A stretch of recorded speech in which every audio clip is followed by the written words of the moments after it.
Hello everyone and welcome to my YouTube channel. Today we are going to discuss about how to fix AssistiveTouch on your iPhone iOS 18.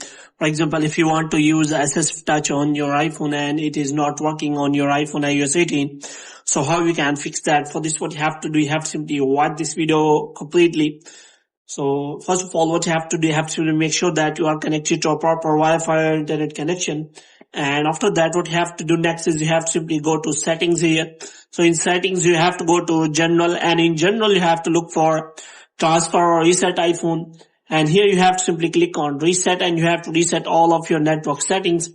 Now what you have to do next is you have to simply check for you have installed the latest iOS version on your iPhone. For this, you have to simply go to settings again. And here you have to go to general and you have to click on software update, and you have to make sure that you have installed the latest version on your iPhone iOS 18. And after checking for the latest version, you have to simply go to accessibility here.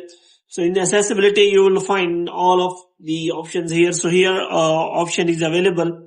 So here you can simply find touch, and you can find assistive touch. So here you can simply click on that, and you have to make sure that you have turned on this toggle. And after turning on this toggle, if your assistive touch doesn't appear, which means it is not working. So here you can simply see that it is working well. But if it is not working and you have already turn on this toggle, then you have to simply click on customize top level menu. So here you can simply click on reset, and you have to reset all of these settings.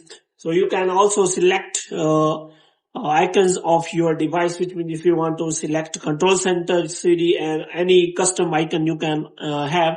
So here you can simply change the settings. Moreover, you can also change the setting like pointer devices, and all other options are available.